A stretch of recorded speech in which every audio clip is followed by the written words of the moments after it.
Broadcasting from the business capital of the world, this is the Podcast Business News Network. Welcome back to the show. We are honored to have our next guest here joining us. Look at Kary sipping her coffee. I love it. It's that type of morning, right? Kary Valdes. We're excited to have her back. Parent Talk with Kary. And we're excited to have her back also as an EMDR consultant. And she's doing so much to help our families as a psychotherapist, helping children, adolescents, families, and parents with therapy. Did I say it right? I mean, there's a lot to you in your introduction. So parenttalkwithkary.com. That's Kary.com. So Parent Talk with Kary. Please tell us a little bit about yourself and what it is you do, and then we'll dive into today's conversation. Thank you so much. So, I think you kind of summed it up. I do lots of parent training. I also do family therapy, and I specialize in children and adolescents for individual therapy. So I'm a play therapist as well as an EMDR consultant, and I do lots of parenting stuff because I work with babies all the time. Oh, well, we're excited that you're back here to talk more about, the work you're doing and the people you're helping. And for parents today, I just want to, go over a few things. A lot of stuff in my house, and sure your house, people's houses, there's sometimes arguing, right? We do this as people. And could you share maybe how we could stop arguing with our children? Because that unfortunately does happen sometimes, and that could be very traumatic, as I'm sure you're going to fill us in on that. Yeah. So arguing, like you said, is quite normal, right? But when you think about the arguments that you get into with your children, they are usually power struggles. Yeah. Like, who's going to be in charge? Yeah. And who's going to be in charge? And a lot of times you watch that they start fighting for their independence. Even the littles. Even like your 2 and 3 year olds, if they're jumping on the bed and you come in and you tell them they can't jump on the bed, you really are just ruining their good time. Yeah. Right? Like they're just having fun. They want to keep doing what they're doing and they get upset about that. And it's a power struggle. Mm-hmm. So we get into power struggle arguments with little ones and we don't realize that it's true. Right? And then we get into power struggles as they continue to get older. So one of the things that I learned, and if you can think of it also as a power struggle, it kind of takes the wind a little bit out of the sail. Okay. And it's not as harsh or aggressive, right? It's if you can just go, oh, wait, we're in another power struggle, right? Mm-hmm, that would... Like, Jill, if you could think of a situation with one of your boys right now that you fight about all the time and how it could potentially be a power struggle. Right? Who's going to be in charge? Every day it's over homework. That's honestly what it comes down to. It's over, the argument starts every day after school and the pattern keeps going. And I try changing my behavior, my tone, but still can't break it. So I know I'm doing something wrong as a parent, but they also know that how do I say this? I guess, I don't know if they enjoy it or they just, I'm not strict enough or what to get them to, start doing it without me guiding them. Like the rule should be come home, put your book bag away, put your water bottle in the sink. Please start the homework. I'll help you with it when I'm done with work. But it never goes that route. Right. Okay, so a couple of things. So if we were going to talk about this specifically for you, which is great, right? So if we were going to do that, I would first note, are they hungry, right? And a snack after school is usually great. And if you can make it a protein, that's going to make my little heart happy, right? Like not a carb, not just goldfish or Cheez-Its or something like that. Give them cheese or, you know what I mean? A beef stick or something. Give them a protein when they get home because they don't eat that good. And we don't know how long it's been. And that makes them just cranky pants, right? Okay. Yeah. Yeah. So we need to be mindful of how was their day because they have stressful days just like we do. And it might not be a big thing. And we talked about this, I think, last time too, a little bit. They have stressful days. We don't need to know all the details. They don't have to share it all either. But knowing that they could just be cranky pants because they're tired, hungry, and a little stressed, right? So when we need to do homework. what I want you to try, and this is a love and logic thing. I think we talked about love and logic one other time. Love and logic is great. This is where I got my foundation for parenting stuff before I was actually a parent. So this is like young in my career, and I did all the studying, and this is who I studied, right? So they have this, it's supposed to give them two options for everything. Give them two choices for as many things as you possibly can, all during the day. Okay. Because in that, the power struggle out of it. So it's not, do you want to do your homework? It's, would you like to do your homework now? Do you want to do your homework in 30 minutes? Would you like to do your homework now? Would you like to do your homework after you have a snack? Would you like to do your homework now? Or do you want to go play for 30 minutes or 15 minutes, whatever works for you, right? Okay. Because giving them two choices takes the power struggle out, right? All right. Got it. All right. Thank you. Okay. Interesting. In their life. So it's not just mom bossing me around. Yeah, that's what I sound like. I sound like a boss. Mm-hmm. They have say, what would you like to do? Okay. And you're only getting choices, right? So we're not going crazy with the choices either. And, I want your life to be easier. I want all parents' lives to be easier. So when you give them more than two choices, you're just working too hard. Okay. So it's just two choices, and it's all day as much as you can, right? We're not fighting about independence, and their fight for independence is good. Like, you know what I mean? We want them to be independent. Yeah. We just do. But they still have to take a shower. And do their homework and all the other things that kids are supposed to do during the day. So think of how you can make homework a choice, right? So it's not, are you going to do it? So it's not, are you going to go take a shower? It's, do you want to use the blue soap or the green soap? Do you want to take a shower or a bath? I did this actual class where we talked about this at a church one time. And I think, I go in, I do my thing, I think nothing of it. Years later, I see this woman in the middle school, and she stops me in the hall, and she's like, I remember you. And I was like, okay, what? Is that good or bad?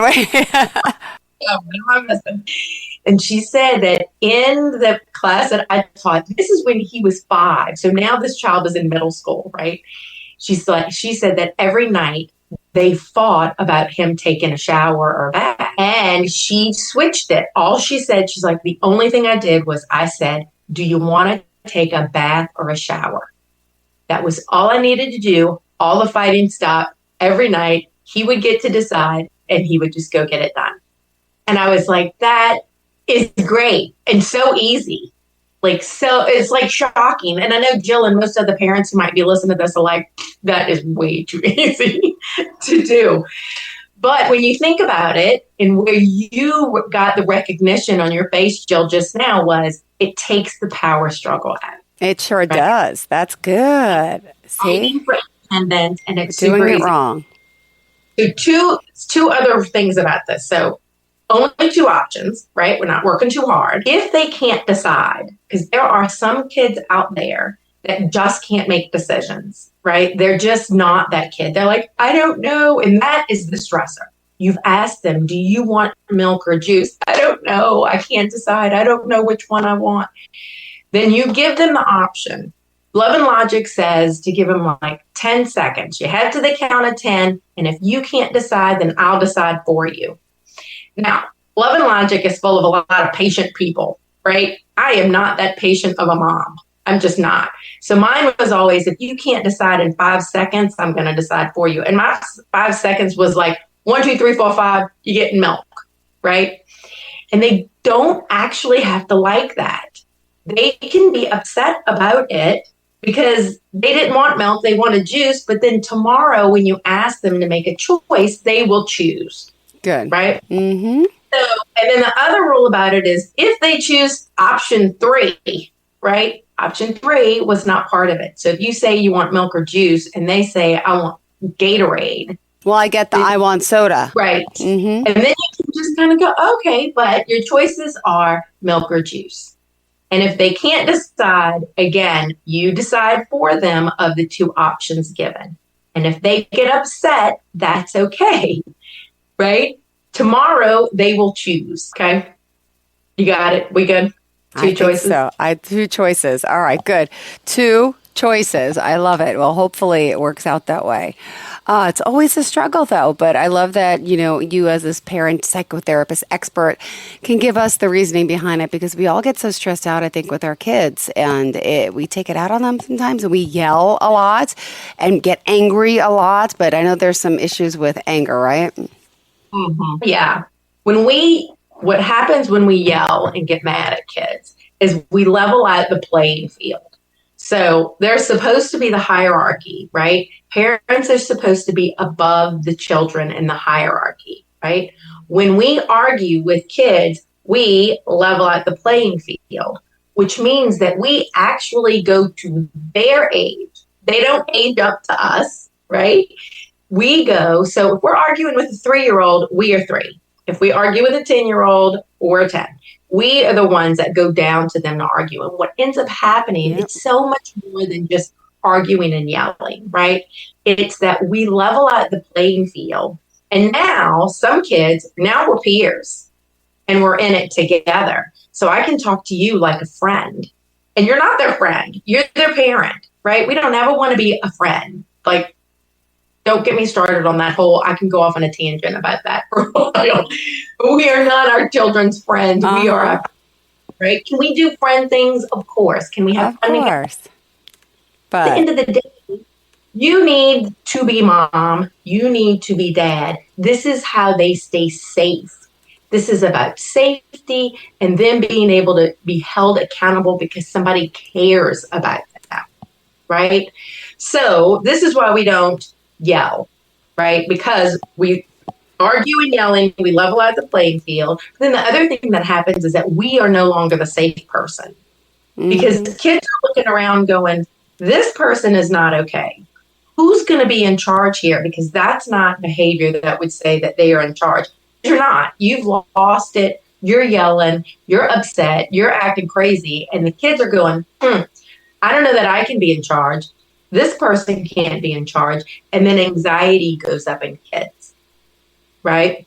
So that's why, and we've leveled out the playing field. So now we're all peers in the house. There's a lot of times that I come in, I have kids that come in to me, and I'm like, what? It takes me a minute, and then I catch on. I'm like, that's what's happening. Because the parents are like, they're so disrespectful, and they talk so ugly, and blah, blah. And I'm just sitting, and I'm waiting, and I'm listening. And it usually takes me a couple of sessions, and then I'm like, oh, yeah, that's it, yeah. We have leveled out the playing field. This child sees you as a peer and not as a parent. And then we have to work toward reestablishing our parent role. The anxiety goes down in kids, right? And the quiet and peaceful and calm is better in the house when we always maintain this hierarchy. And it's great, even when you think about it, like in your life, Jill, like in my life, like I always want my mom to be my mom. You know what I mean? Like at the end of the day, we do fun things together. We go places together. We hang out. But if something bad happens, I need her to be my mom first all the time. Like I need her to always be in that position of unconditional love for me, no matter how old I am. So we're talking about teenagers and adolescents and young adults and me, right? Like I still need her to be my mom first. Don't want her to be my friend. A lot of parents, I think, make that mistake, thinking I'm going to be their friend. And then it doesn't usually work out so well, does it? No. They need that mom. They need that dad. Yeah, I get it. I get it. You got to be a little of both, but mostly the parent, I would say. Yeah. Yeah. Now, do we give them, how do you work around giving them that consequence without all the anger? And, just how would you, how do you give consequences? And as a parent and as a therapist, you must have the answer to this. And I hope it works for everyone here today. So we should give consequences for behavior. Okay. Right. It helps kids know where the boundaries and the lines are for stuff. Good. So yesterday, I had mentioned in our first podcast that I'm working on my parenting book. right? Your child came with this manual is the, and I was doing some edits yesterday, and it kind of speaks to this, in that I had 2 young adults that came in, and neither one of them they came in for addiction stuff. So they were using drugs and alcohol, and they came to me. They'd already been through rehab. They'd already done those things and have had some success and not some success with rehab. And so we started working in trauma therapy with EMDR on why exactly they even felt the need to use in the first place, right? And what ends up being said is that these 2 girls, and I say girls, they're young adults, but they're girls to me. These 2 girls did not have anyone that ever told them no in life. Their parents did not tell them no, did not set boundaries for them, never held them accountable for things. They were never given consequences. And it made them feel unloved, uncared for, unsafe. One of them actually told me that she was unsure if she was actually real because nobody saw her. Did not see her. Heartbreaking. This is like unloved, children, right? So as they got older, it showed up, and let me just numb this feeling, right? Not being important, not being seen, and not being cared for. So that's why we give consequences. We hold kids accountable for stuff. We set limits and boundaries because it helps them know how cared for and loved they are, right? So when we start giving a consequence, and this is a cute little love and logic thing too, is that we lead with empathy. So it's sadness. Empathy is just sadness before we give a consequence. So it's not anger, right? Because we talked about what anger does. The other part of anger is that anger allows them to be mad at you instead of themselves for their behavior. It takes away the responsibility that they have for whatever they did wrong when they get to just be mad at us. Which, hands down, if I could pick a fight with someone and be mad at them for something I did, I would do it every time. Because I don't want to feel bad. Like, I don't want to feel bad about what. I don't have to eat crow. I don't have to do that. Like, nobody likes eating crow, right? Nobody likes having to apologize and say sorry. So I'd rather just be mad at you. So even to pick a fight, adults do it all the time, right? So kids do it too. Like, they would rather be mad at you for their bad behavior, right? And if we take the bait and just get mad back, then they leave with a consequence and they're just mad at us, right? But if we give a consequence and we start it with empathy, which is just sadness, it's just, oh no, oh yeah, I can't believe that's terrible. Ooh, that's not good. All of this is just empathy, right? And remember, it's not sarcasm, because I say that all the time. It's not sarcasm because I go right to sarcasm. Like, I know. Right? But sarcasm is right. It's not empathy. Sarcasm is anger. But we do feel bad. Like, go into that part of you where you actually feel bad because they've hurt a friend, they've broken something, they've made a bad choice, they had to get in trouble at school. Like we feel bad for them. So if we can just sit with them and be sad for them and then give the consequence, they can't just be mad at us. They actually then have to feel responsible for their behavior. And that is what changes behavior, right? So it's just sadness. And it is literally just, oh no. Like, that's it. It doesn't mean you have to say a whole bunch of words. I'd rather you not say a whole bunch of words. Like, just sadness. And then whatever the consequence is, like, now you're not going to be able to go to the party. Or, oh, I'm going to have the car keys. Or, oh, you have to go to bed early. Oh, man, no dessert. No iPad tonight. No, yeah.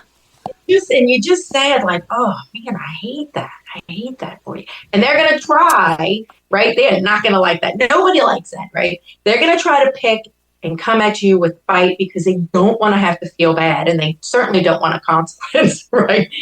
So that's when you just stay sad. We don't justify it. We don't get into these circular conversations with them where they're trying to beat us and break us so that we can give in and not give a consequence, or pick the fight so they don't have to feel bad. This is usually when I have parents leave, like, walk away. It's so sad. I hate that you can't use your pad tonight. Tomorrow will be a better night, and you exit, right? Now, some kids might follow you. Hopefully they don't. I have lots of parents hanging out in the bathroom. I send lots of parents to the bathroom. And I'm like, just go hang out in the bathroom. Play in your makeup, clean, sort, organize, do whatever you want to do in the bathroom. But because they need to stay away, because the children then are just trying to not have to feel responsible for it, because it makes us feel bad, right? So to lead a consequence with empathy, right, which is just sadness for them, before you give the consequence, then they feel bad about their own behavior. They feel responsible for what they've done, and that's what changes behavior. That was a long answer. But it's a good one. Thank you. Thank you for that. We still have more time. I just want to remind everyone who we're talking to and how we can contact you, please. Yes, I am Kary Valdes. I am a licensed clinical social worker. You can contact me through my website at parenttalkwithkary.com. And I am working on this book. Hopefully I have a little less than half of the book to finish editing. That hopefully I can get out there soon. It's exciting. That is exciting. And you're based out of Nashville, Tennessee. Do you only work with families and people in Tennessee, or do you work out of state as well? Just want to make sure everyone's aware. So, parenting part, I can do out of state, right? Because that's considered education. And the reason I'm saying that is my licensure.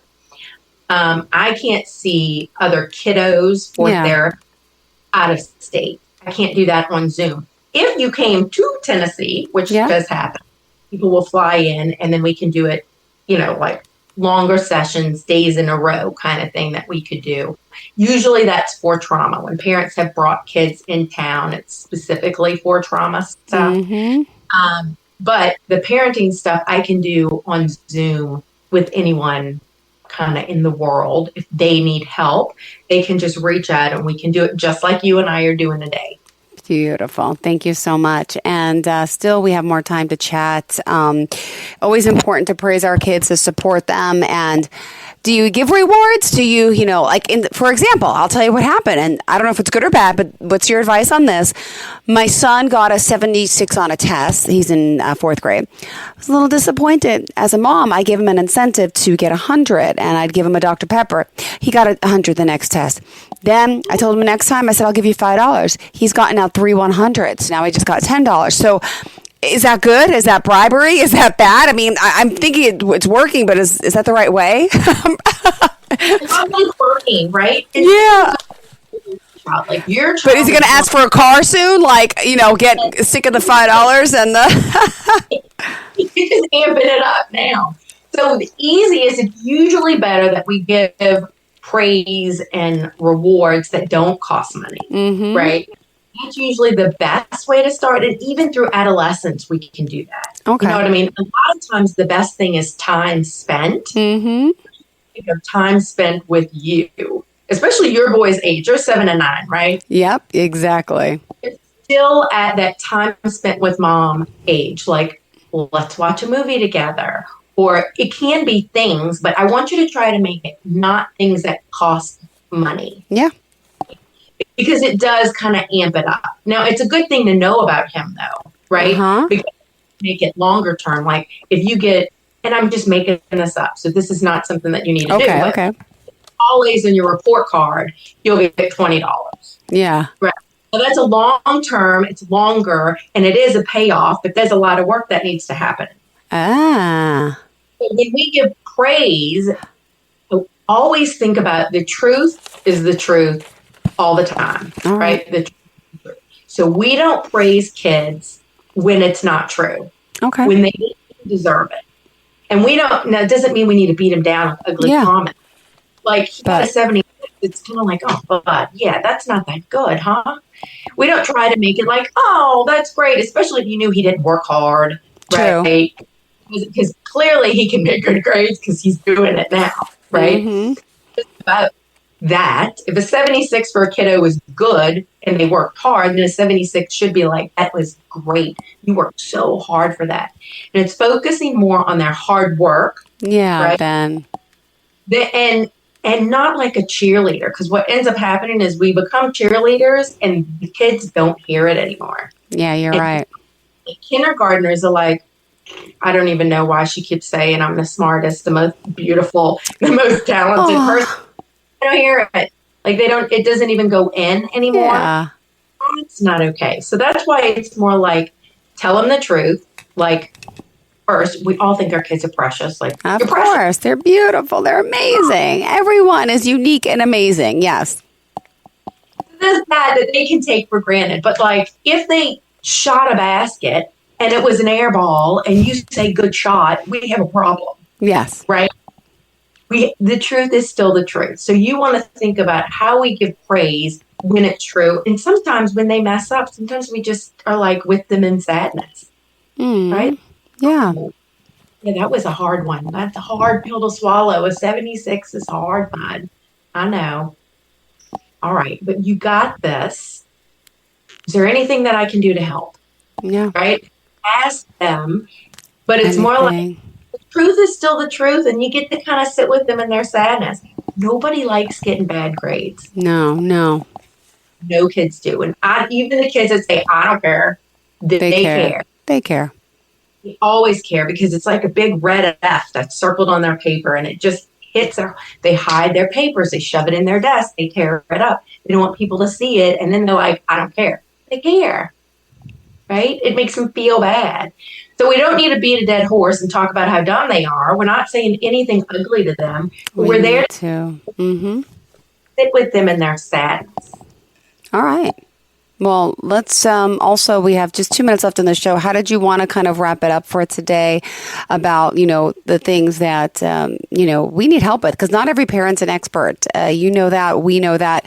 So it's good to also come to someone who's a neutral party, who's licensed, who's experienced in this work. So what would you say out there to a mom or dad who may be listening today? And the child may need some help. I mean, this is what you do, and it's okay. Explain that to us if you don't mind. Yeah. I've actually had some parents that call, and we do some parenting stuff first. And then I talk to them on the initial phone call and go, why don't we try some parenting stuff first? And then we'll see if we need to see the child individually, if they need to come to me for therapy. And if that's the case, then we all know it at the same time, right? Yeah. The parent and I are on the same page, like, okay, let me check in with this little one and see if there's more that I can do with them to be helpful. But if we can start with parenting first, a lot of times that lowers the temperature in the house. A lot of the arguing goes away.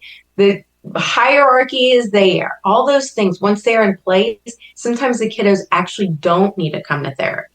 But reaching out first for parenting can be really helpful. And how do we contact you directly?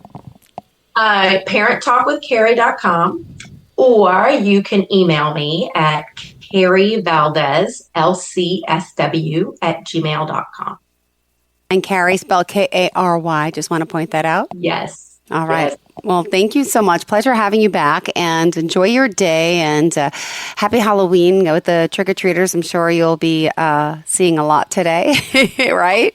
Happy Halloween. It was good to see you, Jill. You too. Enjoy the rest of your day, and we'll talk next week, I hope. Thank you so much. Okay, thanks. Bye-bye. Parenting can be so hard. Sometimes we just get stumped and have no idea what to do.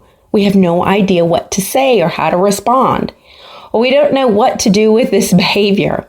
And sometimes nothing seems to be working.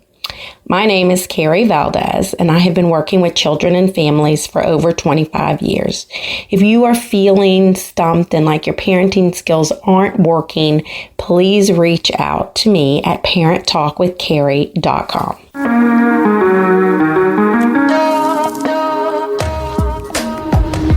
Broadcasting from the business capital of the world, this is the Podcast Business News Network. Hi, this is Terry Crews, actor, former football player, game show host, father of 5, and all-around big dude. I'm also an expert on drama. I know all kinds of drama. There's the good kind that comes with having a house full of kids. There's the bad kind like season-ending injuries. There's the necessary kind like having an agent in Hollywood. And there's silly drama like the drama around my percolating pectorals. And then there's the drama you can skip. Skip the drama that comes with not having your high school diploma or equivalency. Find free adult education classes near you and finish your high school diploma. Visit finishyourdiploma.org. Or text diploma to 97779. Message and data rates may apply. Reply STOP to opt out. That's diploma to 97779. And leave the drama to actors like me. Brought to you by the Dollar General Literacy Foundation and the Ad Council.